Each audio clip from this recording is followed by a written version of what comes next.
Welcome here to Wake Up Call with Dan Tortora on WakeUpCallDT.com, your one-stop sports shop, and on MixLR.com/WakeUpCallDT. We appreciate you being here every Monday through Friday with us on Wake Up Call with Dan Tortora. Here where you're listening, like I said, on MixLR.com/WakeUpCallDT and on WakeUpCallDT.com. And, of course, you're watching on Facebook Live on the Facebook.com/LiveNowDT. All of it is inside of the Cafe Kubal studios, and Cafe Kubal is located in 5 different locations in Syracuse, New York. They're at 324 West Water Street, which is the downtown location we were at last Thursday doing our live show with Coach Sanfilippo. They are also located inside of Golisano's Children's Hospital, 3501 James Street, 401 South Salina, and their newest location at 201 North Townsend Street in the Holly Green Cafe. So make sure you head out there. They also have their mobile cafe that will come to you. They will bring the entire Cafe Kubal experience to your neighborhood or your place of business. And, of course, local delivery, which is free for Onondaga County. You don't pay a delivery charge if you order inside of Onondaga County.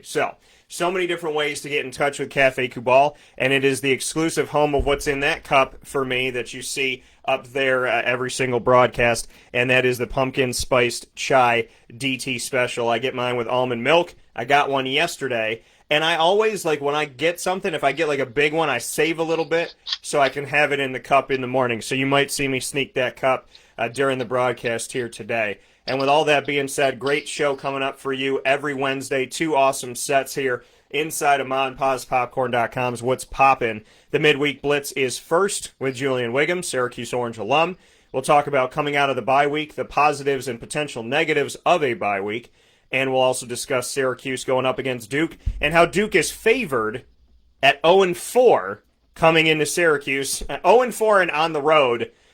We'll talk about it. And then we'll get into hour number 2. The Wildcat Sports Pub proudly brings you the Fantasy Football Power Hour, and that will be featuring my analysis with Mike Sofka of Hall of Fame FantasyFootball.com on all Week 5 games inside the NFL. This is the first week of official bye weeks.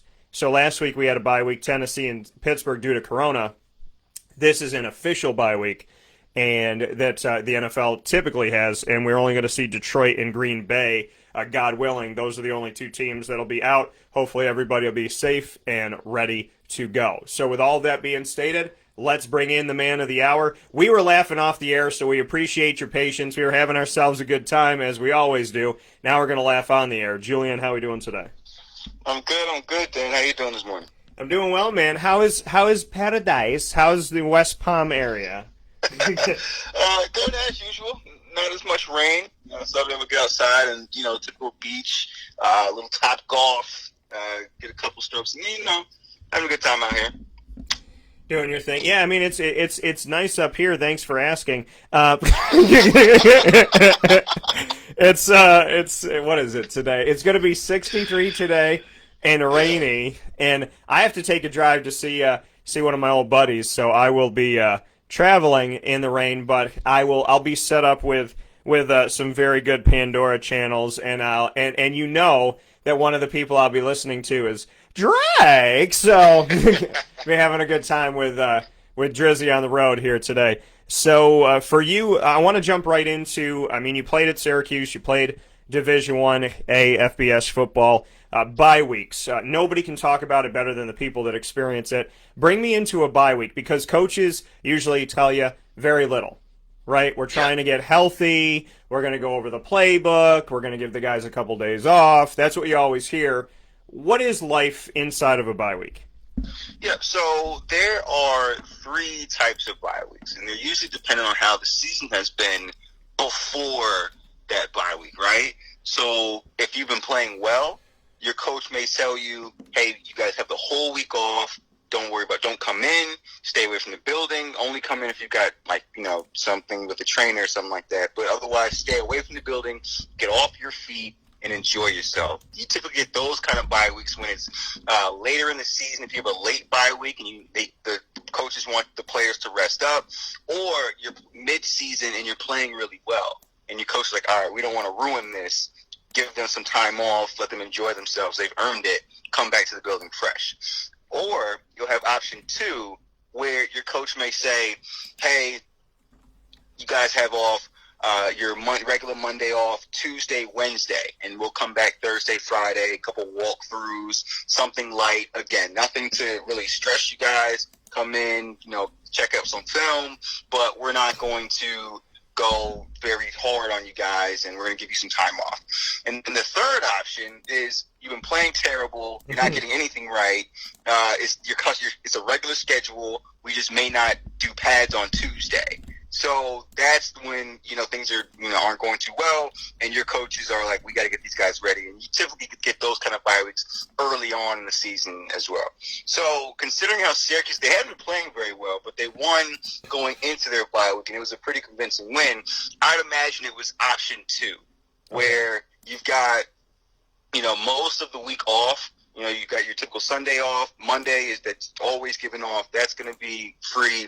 And then Tuesday, Wednesday, those turn into mostly film and walkthrough days rather than your practice days or your hard practice days like you usually have. And I think those are the most appreciated as well. I'm sure obviously the more time off, kind of hanging out, but the time that you can spend, especially early on in the season and the way that things are structured this year, I think option 2, where you kind of have a mix of both practice, film, and kind of hanging off your feet, I think that was probably the most beneficial to Syracuse because they're still trying to get guys back, so those guys are going to be held out. But then at the same time, you get a chance to review film. You're still seeing the trainers. You're still getting on the field, working on some of the concepts that you may not have had during fall camp or the spring or the summer. So there's still a lot of room to develop, and having a chance to hang out and kind of have a week that's kind of like spring practice where you may practice one day and then kind of hang out and watch practice or watch tape the next day. That's really valuable. And for Syracuse, especially, I think that's considered a week 4 bye. I think that's what they needed. So especially coming off of a win as well. It's much more fun. It's much more, not necessarily beneficial, but it's probably a better experience watching film after a win than it is a loss. Coaches typically aren't in their best mood if Syracuse had lost that game against Georgia Tech. It would have been a lot more pointed criticism versus, okay, you messed it up, but, we won, so just fix that up. That's kind of how coaching and film watching is during after a win. It's like, oh, you messed up there, but we won, so just take care of that next time, It's not as harsh and pointed against you when you mess up. So I think the young guys really benefit from that as well. Like they can observe where they made mistakes, but still feel good about going into next week and their position and what's going on. So the bye week is it can change. It's variable. But for Syracuse, I think that option 2 and having a mix of time off and practice is really beneficial to them coming into this week.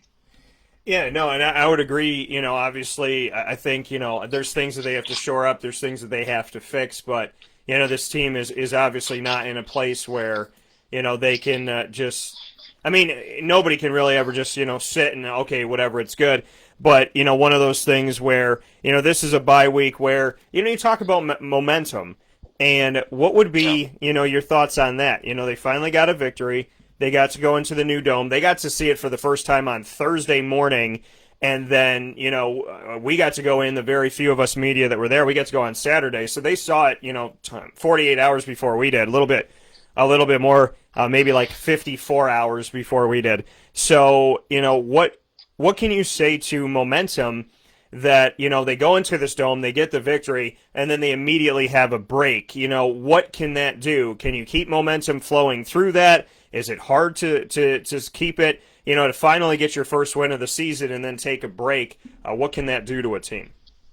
You're actually hitting on one of my favorite locker room topics that we used to have. Me and my boy Kyle Knapp used to argue all the time about whether momentum actually exists.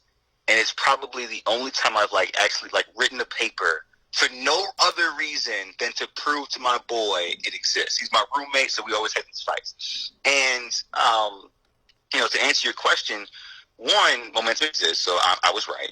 And then two, the other side of that is when you get a win, whenever you have a positive action, whether that's a first down, whether that's, any human positive, something positive to you, whatever that is, in football, first down, touchdowns, wins. It becomes easier. Like, you perceive that the next time you're going to do it, it's easier because you've been successful at it before. And that's what we kind of observe as momentum. And then as fans, we can watch it and see it because there's so many successful plays rolling over each other. And you can see the confidence. Despite what the score is, you could be losing, that team could be losing, that team could be down, whatever.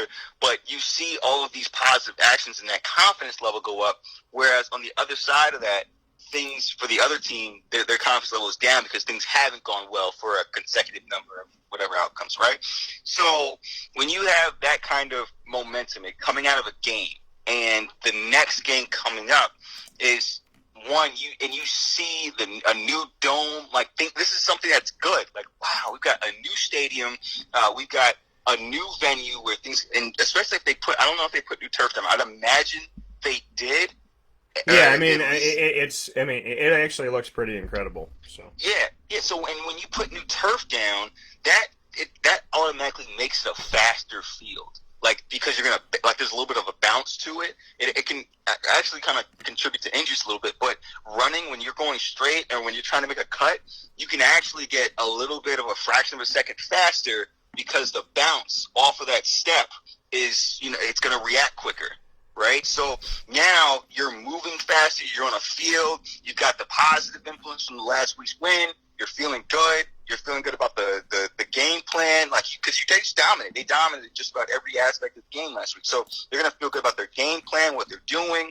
I think all of the momentum from last week, the bye week, and then coming into this week is going to work in a positive favor for Syracuse because there's a lot of things working for them. Whereas on the other side of that, Duke is 0-4, and they lose in a variety of ways. They've given up 300 yards passing and lost. They've given up 200 yards rushing and lost. They've turned the ball over 2 times, 3 times in the game and lost. They do a lot of different things and have tried a lot of different things that have not worked. So they're still trying to figure out who they are and what they could do, whereas Syracuse, while they still may have a little bit of that, trying to figure out some of the passing game, trying to figure out their connection between wide receiver and quarterback. Those kind of things are still working out, but Syracuse has a lot more going for them at this point. And I think that, especially on the defensive side of the ball, like they're one of the best defenses in the country. So I just think that there's so much more working in Syracuse's favor that the momentum should carry them, and there's a lot of different factors contributing to that momentum that should carry them to a win this week. Yeah, and Duke, I mean, one of the big things with Duke was finding a way at the end of a game to, dig it out and find a victory, and they have been extremely unsuccessful in doing that. In their first 3 losses of the season, Duke was scoreless in the fourth quarter. And so, when we look back at Duke's schedule and where they were at, I mean, this last game, they were able to break that drought in the fourth quarter and get 17 points. So when we go and we look at Duke this season, in their loss to Notre Dame on the road, BC at home, and Virginia on the road, they did not score a single point in the fourth quarter. Against Virginia Tech, they scored 17 in the fourth quarter. What are your thoughts on that? The fact that more often than not, Duke is not scoring in the final quarter of the game. What does that do for you as you look at this team? Just as an analyst, it kind of tells me that teams are figuring their offense out by the fourth quarter. They're figuring out how to stop them, and that just tells me that they're predictable. So, one, they probably come in with like most offenses this year have a very limited playbook. Whatever, on Madden, whenever certain teams have like a playbook that comes with them, like whatever that is, cut 3/4 out of it. And that's probably, they're working on 25% of their playbook across the country. So Duke coming in, knowing that they have a very limited playbook, they're going through things, and I think they're playing teams that are picking up on it quickly. They're scouting them well, and they're picking up on what they do. And then by the fourth quarter, they figure them out to a point where, and it kind of combines with something else. And that something else is once you're down, because Duke's usually playing from behind, you're limited that much more because you're not going to run the ball as much. You're not going to run as many screens. You're trying to get downfield. So now that you know that they're going to be trying to push the ball forward 6+ yards each play, you're not going to run certain blitz. You're not going to run blitzes as often. You're not going to play back and meaning you're not going to play too many like soft coverages, deep cover 4, and all. Like you can play certain things that are to your advantage because you know that they have circumstances that they have to play to. They have to push the ball downfield. If you know these things as a defense, you can take advantage of that. And even if you give up a few yards here or there, it's not the end of the world because on the next down you still know, okay, down in distance, we can play them this way, and they will either probably give us the ball back or they're probably going to go this way with the ball. And when you can anticipate an offense, it makes it really hard for them to move the ball. It makes it hard for them to score. So there's a few things that play into why a team can't score in the fourth quarter. But I think the major 3 things are that teams are just scouting them really well. 2, they're usually playing from behind, and it makes it harder for them to score because they limits their playbook even more. And then 3, as a defense, it makes it easier for you to understand what they're doing to score and get downfield. So you're just kind of playing towards whatever the sticks are, wherever the end zone is, and that makes it easier for you. So for Duke, man, it's tough when you're down in the fourth, but there's a lot of reasons why they aren't scoring at that time of the game. Yeah, we look at Duke this season and kind of, break it down here from game to game, against Notre, and you look at it, it's not just them not scoring in the fourth quarter. They still had a shutout quarter in the game against Virginia Tech where they finally did score in the fourth quarter. They didn't score, in that game against Virginia Tech. They were shut out in the second. So they've had at least one. They've had a scoreless quarter in each of their first 4 games of the season so far, and we just look at the fact that, they've really sputtered offensively, haven't been able to do too much. They had 1 touchdown against Notre Dame, was on a 2-yard run by quarterback Chase Brice. So you look at that, against Boston College without Steve Addazio anymore, they were able to score 6 points. That was it, in a 26-6 loss at home. And then, pardon me, you look at their game against Virginia, and in that game, they had a touchdown pass from Chase Brice in the first quarter, and they had a touchdown pass from him in the third quarter, and that was it, 2 scores there. Really, their offense opened up against Virginia Tech, and in that game, every time they responded, they allowed a response. So, you look at a sputtering offense in the first 3 games, really not doing much of anything. Maybe a touchdown in the game, 6 points here, then 2 touchdowns against Virginia. But against Virginia Tech, every time they responded to Virginia Tech, they allowed Virginia Tech an immediate reaction, more often than not, immediate response, and that's what eventually, kept them down. We look at the fact that Duke, was in this game up 14-10 in the third quarter after their touchdown from Deion Jackson on a 10-yard touchdown run, and then after that they allow 2 touchdowns from Virginia Tech, so they go down 24-14. They come back and they're down 24-21. With 13:41 left to go in the game off of a touchdown from Chase Brice. They allow a touchdown after that to happen. Then they come back again with a touchdown. Then they allow another touchdown, and their field goal at the end ends it all. So, Duke, offensively, like you were talking about, you believe that, they're predictable, and obviously teams are figuring them out, and, they're really not doing anything to shock anybody through these first 4 games.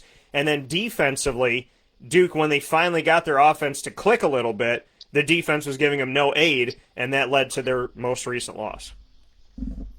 Yeah. So that's the thing is they're kind of combining their issues. Listen, if you're 0-4, whenever you have a goose egg, quarter way through the season, you're typically not doing well on both sides of the ball. I was looking at just because I hadn't watched their full game, so I went tried to watch some of the recaps and then saw the box score. You see that they give games away in so many different ways that tells you that they're just struggling, in all 3 phases of the game. Defensively, giving up 300 yards one game and losing, 20 yards rushing and losing, turn the ball over 2 times, 3 times and losing, not passing for more than 200 yards and losing. Like it kind of tells you, or not scoring in the fourth quarter and losing. In every phase of the game, whether that's converting on third down when they need to, getting a stop on third down when they need to. They're struggling across the board, and that makes it hard to win games. And I know this because I've been there. I've seen it. It's frustrating, And this Duke team coming in, I think they have another tough matchup with Syracuse coming. They're on the road. And we talked about this before, where road games are a little bit different this year. They're not as difficult as they typically are because there's no fan factor really contributing, or at least no loud crowd contributing. But even still, coming on the road, not being in a familiar place, and then trying to play, I think that makes it a little bit tougher for this team in particular, just because of how many different things are not working for them. If anyone needed a bye week, I think Duke would have had benefited the most from it. But, they're struggling across the board. And for Syracuse, it's a great matchup. You know, they had Georgia Tech, who was not that great. And then now a Duke team that they get a chance to continue to work on and improve. I think they should win this game. Duke, they're struggling across the board in all three phases. And for Syracuse, that's one of the best matchups you can ask for, especially after the beginning of the season that you had and some of the things that you're still working on yourself as a football team. Yeah, and I think it's interesting. Duke does not have a bye week until after Saturday, October 17th. That 18th, that Sunday, October 18th, will officially start off their first bye week, and then their next bye week is going to be on November 8th. So their bye weeks are very, very close together, but they got to play all the way through right now, and it'll make fans happy. The game is actually on ESPN3. So you'll be able to pick that up, and you'll be able to even watch it on your phone. I know fans are always trying to figure out where they can watch Syracuse games in Syracuse, because that's how ridiculous it's become to be able to watch the games here. I don't know why. It's got to be the way that it has to be. I mean, you got to watch the Giants, the Bills, and the Jets, but for some reason it's difficult to watch a Syracuse game, which I think is insane for the people here, and they deserve better in Central and Upstate New York. Syracuse typically does not have to worry about playing Duke for years on end, because they're in a rotator with the Coastal Division. They play Pittsburgh every year as their rival rotator, and then, their rival non-rotator, I should say. And then the one rotator outside of that is, the Dukes, the North Carolinas, the Miamis, and so on and so forth. In a unique season, Syracuse will see Duke back-to-back seasons. Last year, they defeated Duke 49-6, and that game was in Raleigh. So, what are your thoughts on the fact of why does an 0-4 team allegedly have an advantage, or why are they being picked over Syracuse, in your opinion, losing 49-6 last year with more talent, being 0-4 this year? Why are people picking Duke over Syracuse? My first thought would be the perception of Syracuse football, especially considering the way that they played early on in the season. I mean, it was really bad football. The offense wasn't playing well. They were struggling across the board. The receivers were dropping footballs. There was no run game at all. Tommy DeVito and then offensive line were poor. I think the offensive line struggles really suggested that this season was going to look a lot like last season. And then we saw it again in week 2. And I think that's when most people were exposed to Syracuse. I think those games were national, or at least one of them were, was where they could, where people could see Syracuse play. And I think lines are determined by how bets go out, right? So my thinking is, if people only saw a very small amount of Syracuse football, that national game, you could think, despite beating Georgia Tech, who people don't think is that great of a team anyway, that perception that was national is still there, that Syracuse is a poor football team with a bad offensive line that Duke could take advantage of. But, I mean, if you're in the know, I think it's pretty easy money this week. 0-4 Duke, they're not good in any phase of the game, whereas Syracuse, they're struggling on offense, but their defense creates so many turnovers that they're going to get more opportunities than Duke will. To me, I think that's just really basic logic and math. Okay, these guys are going to have more opportunities to score. Duke's defense isn't that good. Syracuse can score. Boom, that should be a win. So, yeah, I'm not sure why they were – it's a small favorite at 2.5. I think this is the line. But, I think it's pretty easy money this week if you go with Syracuse, just because – one, I think bettors are going off of a small perception of Syracuse that may not be true anymore, and that could work too in a gambler's favor. But it's a weird to see a Duke team that, one, didn't play Syracuse very well last year, and then come in this season not winning a game and continuing and still being favored. That's a little odd. And I think they're the worst team in the ACC, and I think Syracuse is a little better than that. Yeah, I very rarely do I see a team that has a goose egg in the win column be favored in any way, shape, or form, but I guess there's a first time for everything. Syracuse playing up against a quarterback, though, that they do know. Chase Brice played up against Syracuse in Clemson in Death Valley a couple seasons ago.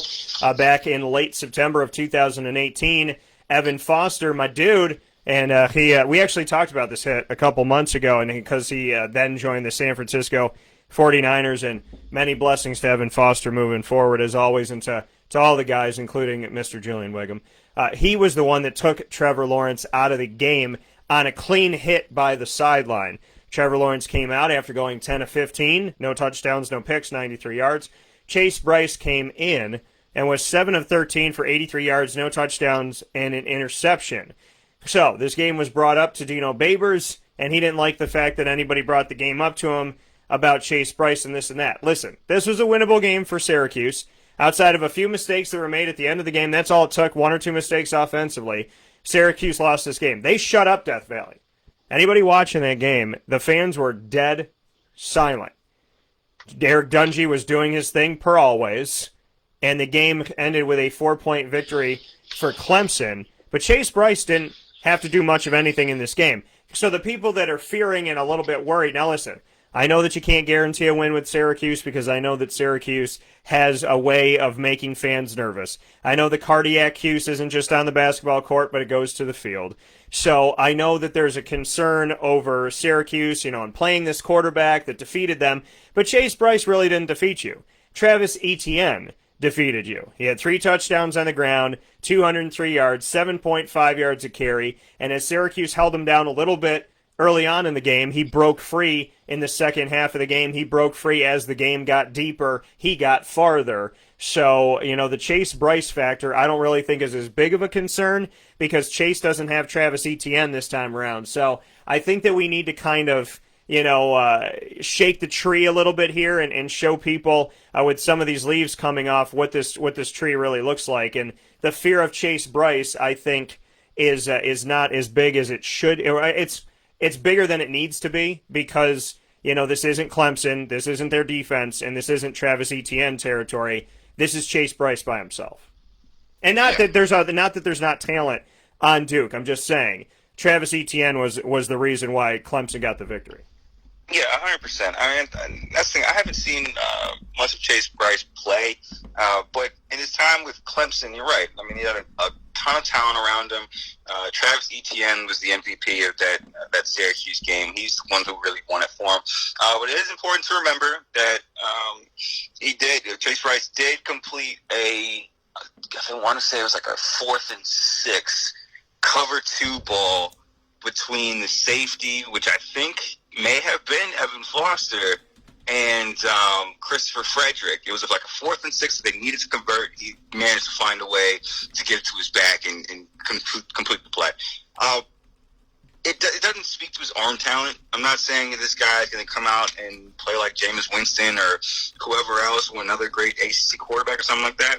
But it's healthy to respect a guy, especially coming out of a Duke system, because there's some things that Duke does well. Having played them before, and that was probably, I think, my worst game of my career. They do some things to corners on the outside that are actually, pretty, compared to my time in the NFL, very NFL-like in terms of making a check against an off-man corner. Syracuse, we never played man, and they knew that. So they knew, okay, chances are we can get an out route against them. We could probably get a stop route against them. And they would run that to perfection against us because they scouted us really well.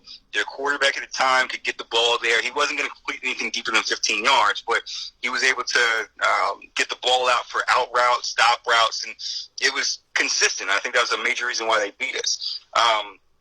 On the other side of that, I think that Chase Brice is someone who can make those throws, those short, intermediate throws, combined with, a Cutcliffe quarterback coach who can tell you, he'll know what a defense is giving you, and he's going to coach his quarterbacks up well. The corners got to be on alert. I think the corners that Syracuse have right now are much better than I was, and I think that they should be able to cover it down. But it's just important to know, like, just as fans, like giving you a little bit of the scheme part of it, that teams, and especially Duke, understands that, okay, if we know Syracuse is a 3-3-5 defense and we know that they play off man, they may try some things where they double move you or try to give themselves some extra opportunities there, because it worked against us in the past. And this is, again, completely different schemes, different corners. So this may not even happen, but I'm kind of in my coach mode right now. But it's important to know, like, these guys they scout you well, and they have a quarterback who's capable. So, yeah, they don't have the talent that Clemson has. They don't have guys on the outside that are that much quicker and going to beat you. So while Duke isn't a great football team, it's important to remember that they do still have Coach Cutcliffe over there. They do still have one of the best scouting departments over there. So they're going to come in and they're going to try to play you as best as they can. Unfortunately, they just don't have the talent that typically takes advantage of it. But, I wouldn't worry about Chase Brice as a quarterback killing you, but I would worry about his ability to execute a game plan. And this is just saying Syracuse needs to be on their toes, because Duke is going to come up with something to attack the outside, knowing that they're playing man out there. So I think it's going to be on the corners and squeak to have a good game. And they're good. They're great players. I think 3 of them are going to go to the NFL. So take care of that on the outside. I think you win this football game for Syracuse. Yeah, and I think that speaking here with my guy every week, midweek Blitz with Julian Whigham, hanging out here on Wake Up Call with Dan Tortora, speaking on Duke coming into Syracuse, you're right. When it comes, Chase Brice was brought in there for a reason, and Coach Cut, he knows how to get guys into the NFL. He knows how to, the E.J. Manuels and the, and obviously training the Mannings, who both won a pair of Super Bowls. David Cutcliffe is one of the quarterback gurus, and I trust him with that. Riley Leonard from Alabama was choosing between Duke and Syracuse as his final 2. He came on the show and told me that he chose Duke.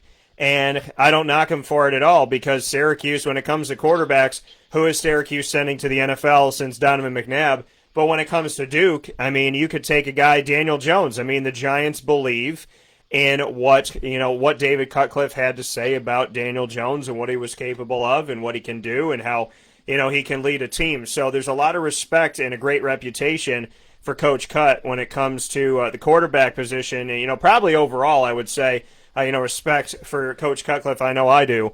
And, at the quarterback position, that's something that's like a given. You hear about quarterbacks and where to go, and David Cutcliffe, he could be at Baylor, he could be at Duke, he could be at Wyoming, he could be at, the Citadel, for goodness sakes. And I would still say, okay, well, if Coach Cut's there, then, and I'm a quarterback, maybe I need to consider that school because of what he can do and how he can train me and prepare me for the NFL. So, I think there's a lot of good to be had there, and I think that Chase Brice, and I want to be clear about this, Chase didn't beat Syracuse with his arm in that game a couple of years ago, but that doesn't take away from my respect for him at his position, nor does it take away the fact that if Coach Cut wanted him, there's something good there. So let me be clear about that with Chase Brice and the fact that I believe he's talented.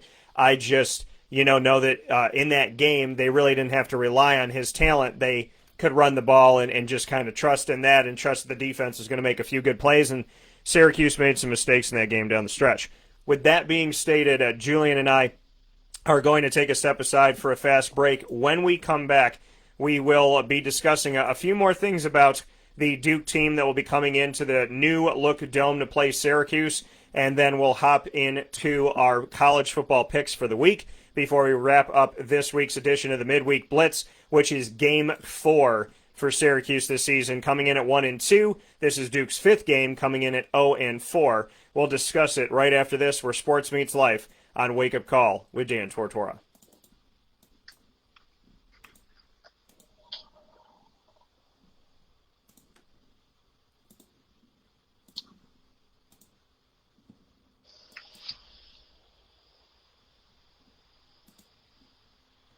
I'm George Townsend of Honda City with some good advice when buying a new car. The true cost of owning a new car is determined by the appraised value when you trade it. No vehicle appraises higher than a Honda. Next, look for low APRs and deep discounts. You also want low maintenance costs and great fuel economy. That's why my advice to you is to buy a new Honda. Looking pre-owned, visit our Honda Certified Used Car Center. Honda City, 7140 Henry Clay Boulevard, Liverpool, or HondaCity-CNY.com.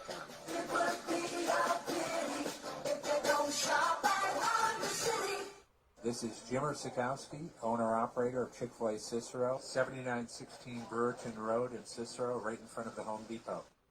I had a deep feeling that God wanted me to do something bigger with my life and to help people, help others. I kept putting Chick-fil-A in my life, and I realized as I was going through the franchise selection process that positively impacting the lives of others was really core to what we do here at Chick-fil-A. First of all, it starts with the food. The food is brought in fresh daily. We bring in local produce. We prepare to order in the kitchen. We hand bread our chicken. We hand spin our milkshakes. It's great food. It doesn't taste like fast food. I think the second thing is the way people feel when they come in a Chick-fil-A restaurant. It's different. We try to treat people with intentional kindness here, which is very different and deeper than good customer service. And so I think it feels remarkable for most people to come in a Chick-fil-A restaurant. And then lastly, the impact that we try to have in the community is very different. It's a big part of the expectation of every operator of a Chick-fil-A restaurant is that they're actively engaged in their community, they're a leader in the community, and they're making a difference. When they realize that what we're striving to do is to shine a little light in their life, that's a very, very different experience than you will have in any other quick service restaurant. And it's that remarkable experience that I think people will emotionally connect with.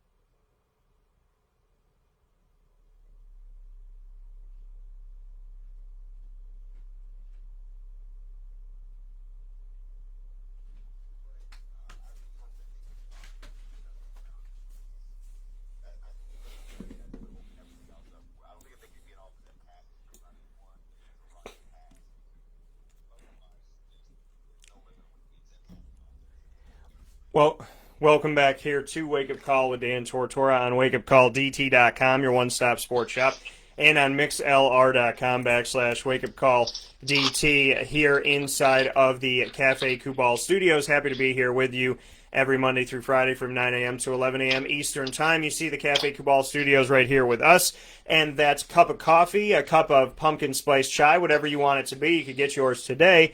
All of your favorites and trying something new are available at 5 locations in Syracuse, New York, as well as their mobile cafe that will come to you and their local delivery that will deliver right to your doorstep with no delivery charge for those of you that are inside of Onondaga County. With that being said, we're inside of the midweek Blitz here with MaandPazPopcorn.com's What's Poppin'. If it's Julian or it's me, doesn't matter. When you go to MaandPazPopcorn.com, if you're down in Florida like Julian, or if you're right here, down the road from MaandPazPopcorn.com, go there and use the promo code DT20. That is my code to you, DT20, and you'll get 20% off. So I can be eating the same kettle corn as my guy Julian watching the game. Get your popcorn ready, right? Didn't Terrell Owens say that? So, Julian, you got a job to do. You should go out there and get your popcorn ready. MaandPazPopcorn.com. Use the promo code DT20. Do you have a favorite flavor? Are you like a simple guy, or do you like the crazy stuff, or what are you a fan of? Oh, when it comes to my popcorn, Yeah. give me butter. Hey, you know what's funny? Actually, I brought Kyle up earlier today. When I go to the theaters, I always say, give me a nasty amount of butter on my popcorn. and they just look at me like, what? I'm like, something that might make my heart stop. So if anything, I'm a heavy butter, greasy all the way throughout the movie. That's my kind of popcorn. All right, fair enough. So the Julian butter popcorn. So I call it butter plus. That's my favorite. Butter plus. I love that. Give me some popcorn. But that's the thing. Like, you describe stuff the way that I do. Like, I'll go somewhere and I'll talk to, like, I tell people all the time, I'm like, I always have my honey with a side of tea, or my sugar with a side of tea. Like, that's how my grandmother was. She had sugar with a side of coffee. So, like I feel that. I'm good with it. And I could deal with it. So, Julian and I would be perfect. We'd be going into the movie theater, when they open it in New York in 2026, and we'll be at the movie theater. Please just open the dang theater. I can't deal with it anymore, Julian. I'm pissed. But when they do open the theaters, Julian will get the butter, and I'll go up there and I'll be like, okay. I'll be like a kid with candy. I have like rabies, like candy rabies, I think. You know what I mean? I'm like, and I look like a drug dealer because I got candy in all my pockets, trench coat. Like, like we could be sitting in the theater and you'd be like, yo, what you brought with you? I'd be like, what do you want? I got Milk Duds, I got Raisinets, I got Sour Patch Kids, I got watermelons, I got this and that. So, it's like, and depending on who's going with me to the theater, like, I got you. So, it's going to be fun. And you know what? And they're like, well, Dan, now that you told people, are they going to stop you? No, because the theaters are just going to be happy to be open, and they're going to be so crazily, they're going to be so scared and nervous for Julian with the amount of butter he has that I'm going to sneak right through with my trench coat on. So I'm good to go. I look forward to that day that we get to trench coat and butter up the day. So it'll be fun, Julian. We need to do that hopefully soon. I'm telling you, come down to Florida. I think the theaters are opening up. Ron DeSantis, then he done open everything. Floodgates, everything is open. I think you can come from, if you're Elian Gonzalez now, I think you can come and stay from Cuba because all the doors are open to Florida. So Yes. If you want anything you want to do, you can do it in Florida these days, man. Yeah, I love when he said, if a college football team can't play at home, come to Florida. I'm like, where are they going to be? Where are they going to stay? He's like, we'll figure it out. So, I love that. It's great stuff. So with that being said, a couple more notes on Duke before we get set to make our college football picks this week. Total offensive stats. Here's something interesting here. Duke is in the middle to the bottom part of the conference. 15 teams in the conference, and when we look at Duke at this point, they are number 9 of 15 schools with passing yards per game with 258.3. Last place in passing yards per game in the ACC, 15 of 15. Syracuse, 149.3. Rushing yards per game. Take a look at that. Duke is at the bottom with Syracuse. Duke is third from the bottom with 101. Syracuse is behind them with 94. So this 0-4 Duke team that's coming in has more passing yards per game and more rushing yards per game than Syracuse. Points per game, Syracuse 17.7, Duke 17.5.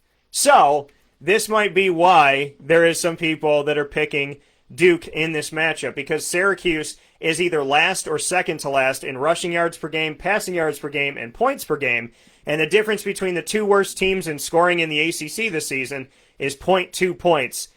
17.7 to Syracuse, 17.5 to Duke. When I tell you those things, Julian, it makes this game look a lot closer than I think people want it to be. Yeah, it does. But I think it's really important because football's a matchup game. It's not like two offenses go on the fields and try to score, right? They don't try to gain yards. They match up with a defense. So in this case, you're matching up a average at best Duke offense against one of the best defenses in the country, right? So now that you match it up that way, it's like, who's going to win that? And to me, especially if I'm looking at like just the numbers, the weight of who's favored in this game, I think that Syracuse's defense is much better to the point that they will hold Duke's offense to less points than Duke's defense can hold Syracuse's offense to I just think that Syracuse's defense is better. So I think that matchup was better for Syracuse. Even despite the fact that Duke's offense may be better than Syracuse's, I think Syracuse's defense kind of nullifies that a bit and evens it that much more. And that's probably why there's such a close line in this game, despite Duke being favored. On the other side of that, this game is, I think, won or lost by Syracuse's offense. I think that's what it comes down to. Because, one, if we know the defensive matchup for Syracuse is a win for them, a plus for them, and they can, keep Duke's offense either A, off the field, or B, to a limited amount of points, less than 17, this is Syracuse's offense game. It's their game to win. Duke's defense isn't great. I don't have the numbers on them, but I know they're not much better. They're not they're average to below average on defense. I know that. But compared to Syracuse's offense, I think that's a push. And to me, and this is in the philosophy of football forever, your defense won't win you games, but they'll keep you from losing. Whereas your offense, your quarterback wins you games. That's been, at least for the coaches I've been under, that's been their philosophy. The defense doesn't necessarily win you games, doesn't win you championships, all that, fan hoopla. But it keeps you in the game. And whereas your quarterback and your offense, that wins you games. Right? So looking at that and kind of taking that philosophy and applying it to this game, I really believe that this game is going to be on Syracuse's offense to win. Like they've got a matchup where Duke's defense isn't great. I don't think they're that much better than Georgia Tech. It's a matter of finding what works. Is it the ground game again? Does the passing game finally spark? Which players step up? Is it Sean Tucker again? Does DeVito finally find a rhythm with his receivers? Does someone in the receiver group break out? These are all things that, haven't happened, well, outside of Sean Tucker. These are things that haven't happened yet, but an opportunity to do so is present this Saturday against Duke. I mean, it's not, again, they're not a super talented defense. They're not coming out with a star player. They've got a few guys on the defensive line that are pretty good, but I think there's an opportunity for Syracuse this week, but it's on their offense to win this game, and if they come out flat, I mean, that's where Duke's going to have some opportunities, especially if they get the ball away. Like, that's where Duke's going to have some opportunities. But this is a week for me where I believe in Syracuse's offense. Against my better judgment, having seen their Georgia Tech game, I think with bye week, I'm guessing on something that I did not see. But I'm guessing against the bye week that they find a way to improve that offensive line, that passing game. I think that they can win this game. I think it's all about the quarterback. I think it's all about the offense and how they approach this week's game. Julian, I would like to cut and paste this of the last three games for Syracuse. You said it's on the Syracuse offense. Well, against North Carolina, so the North Carolina made mistakes offensively. The defense made plays for Syracuse defensively, obviously doing their thing, and Syracuse still lost. Against Pittsburgh, Pittsburgh made mistakes, and Syracuse's defense did some nice things, and Syracuse still lost. So I would say that everything you said is correct, and I would cut and paste that from the other two losses that they have this season and say it's been on the offense all season because the teams that they played against have made mistakes and Syracuse has created turnovers. It's not a normal thing for Syracuse to have an interception every single game, and they have in their first three games. They had 4 in this last game from 4 different players, none of them named Andre Cisco because Cisco wasn't even in the game. So a lot of interesting. So, I mean, the reality of it all is it's been on the offense all season, and it will continue to be because the defense is doing their job and the opposing offenses are not looking as scary. So I agree with you, and I think that that's been the case all the way through. With that being stated, we're going to take a look at a couple games. We're going to make our picks, and we'll, of course, do Duke at Syracuse. Louisville at Georgia Tech. How the Cardinals have fallen. They used to be ranked this season. They were respected coming into the season. Now they're playing at Georgia Tech, and it's 2 unranked teams. What are your thoughts? I'm still a fan of Louisville here, only because, one, of my time watching Georgia Tech. And their quarterback, I'm having a blank on his name right now. But he's turnover prone. The young guy, number 10, I'm losing his name. With Georgia Tech, he's turnover prone. Yeah, you're talking about Jeff Sims? There we go, Jeff Sims. Yeah. His game against Florida State kind of put him up there like, oh, is this guy a good player? And then it's, maybe we're hyping up a little bit too much. The turnovers going into this game tell me I would go with Louisville just because if your quarterback's giving the ball away, and we just talked about how offenses win games, it's hard when your quarterback's throwing 2 and 3 picks a game. I think against Syracuse was 4. So, yeah, Sims he'll come along, but I don't trust young quarterbacks that much, especially a quarterback that throws the ball away. So I like Louisville this week. Yeah, I mean, Georgia Tech's at home. Louisville's not ranked anymore, so I could pick Louisville, and it could make some sense. Or, pardon me, I could pick Georgia Tech, and it could make some sense in this one, but I got to go with Louisville. I think that they're going to be able to do enough here. They know that they can't lose this game by any stretch of the imagination. If they lose it, they go below Georgia Tech, and that's not where you want to be in the grand scheme of things. I don't think that they do. I think they bounce back in this game, and I think they get a victory, build some momentum, get some morale back up on the team, and move forward.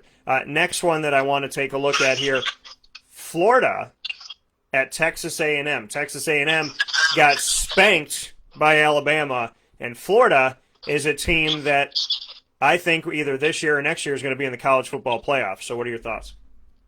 Yeah, so I'm a fan of Florida this year. I'm a Canes fan at heart, but I am a fan of Florida this year and what they're doing. Just across the board, I watched a little bit less a couple weeks ago. Florida looked really good. And again, I'm a fan of the secondary. I think their defense is one of the best in the SEC. Texas A&M against Alabama, we saw them get washed by a great team, and I think Florida's the same way in terms of efficiency, in terms of offensive efficiency, how they move the football. It's hard for me to pick against Florida right now. I think they're a hot team, and Texas A&M. I just seeing some of the deficiencies against a good football team. It's hard for me to pick them. I'm going Florida this week. Yeah, I got to go with Florida in this matchup as well. I got to pick this team because I believe that they are going to do enough. They're going to gut it out. They're going to find a way. So I don't think Texas A&M is bad, but I got a lot of respect for Florida moving forward here, and I have high hopes for them this season. Two games that we're going to do here before we hop out of the midweek blitz. Miami at Clemson, which to me is the game of the week. What do you have for this? Yes. So this is the big one. Clemson is the best football team in the country. I think they have the best facilities. I think they have the best talent, the most athletes. Across the board, Clemson is the better team. Yet I'm going to make a full fan pick here, taking Miami. And I'm taking Miami, one, because I'm rooting for them. Two, I like their quarterback, King. A mobile quarterback is always a wild card in college football, especially against defenses that are aggressive, that blitz, that bring a lot of pressure, because if you miss on that pressure, there's a lot of opportunity for your quarterback to make a lot of plays. We've seen that with Dungy in Syracuse. Thinking back a few years ago, we saw that with Johnny Manziel in Alabama.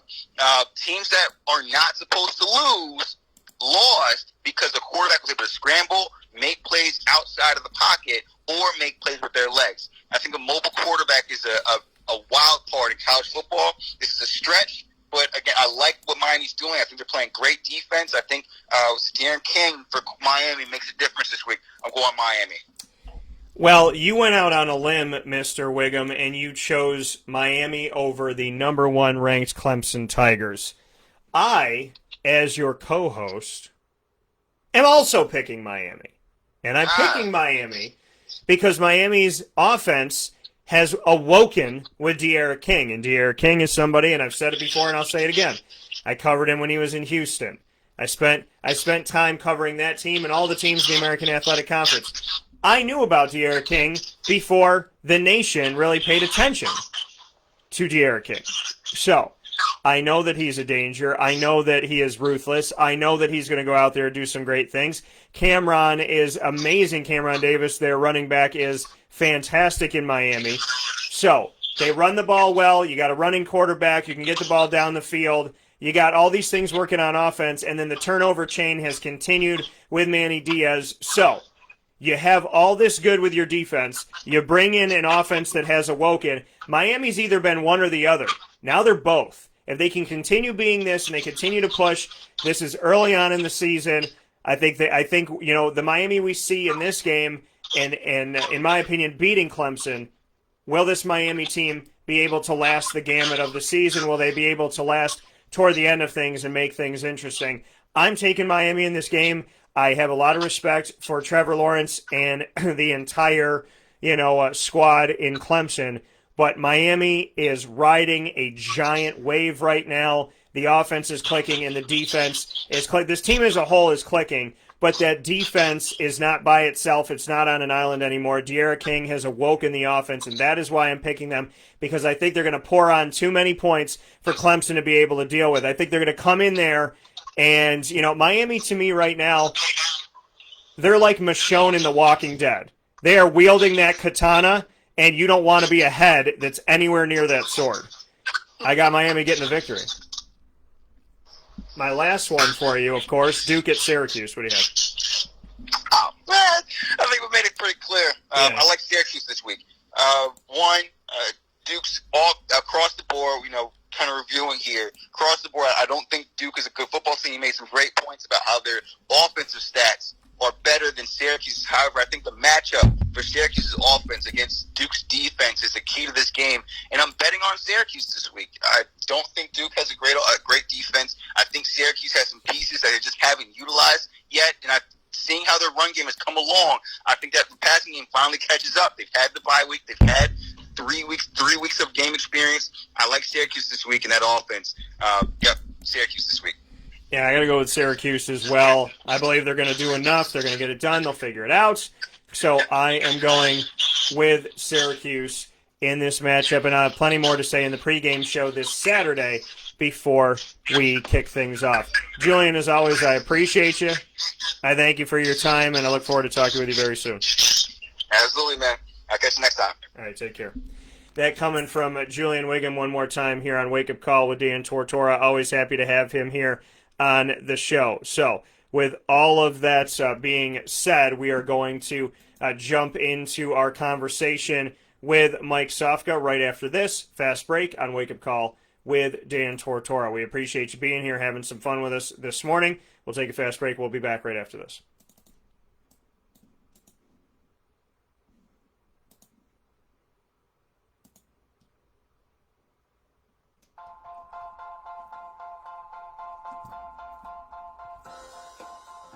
Cafe Cabal Mobile Cafe brings the cafe experience to you.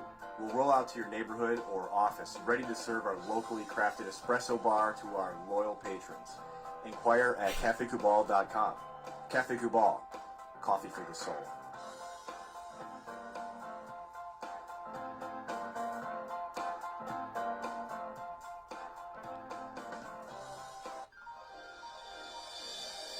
Ma and Pa's Kettle Corn and Popcorn Factory, located on 201 7th North Street in Liverpool, is home to over 40 flavors with more than 200 flavors in their total wheelhouse. Sky's the limit for this sweet and savory Central New York company. Keep it local at your parties, fundraisers, wedding showers, baby showers, and more by calling 315-450-MA-PA.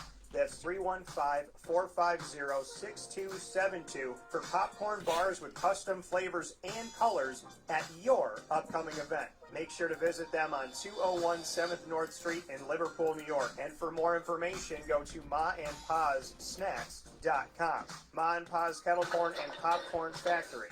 How corny are you? The Millhouse Market, located on 3790 New York 13 in Pulaski, New York, is worth the drive every time. Make sure you make your way out there and download their app on the Google Play or Apple App Store to have their entire menu at your fingertips. And from there, you could choose from over 30 different sandwiches named after the families that brought together what is today's Pulaski. These families helping to create what we know as Pulaski today, and them being honored in these sandwiches that taste great and have the names of these families that came together to create something special. So big thanks to the Millhouse Market for digging their roots in Pulaski and paying tribute to the families that did that, as well as everything that they have, their specialty pizzas, from their salads to their quinoa bowls and so on and so forth, their homemade desserts and their homemade breads. Fantastic food at the Millhouse Market, contactless pay on the app, and a drive-up window where you could stay in your car, grab your food, and go. The Millhouse Market, keeping us safe, making it easy, and giving us flavors we won't find anywhere else. Thank you to the Millhouse Market for being creative, being kind, and being there for us. 3790 New York 13 in Pulaski, New York. Worth the drive every time. With that being stated, here on Wake Up Call with Dan Tortora, inside of the Cafe Kubal studios, we're going to take a step aside on Facebook. So we're going to end this video, start a new one with Mike Sofka, as we do every week, so that people can get to their fantasy picks quickly. Those of you on mixlr.com/wakeupcalldt, stay right where you are. And we will be on wakeupcalldt.com as well. And we'll be right back here on Facebook.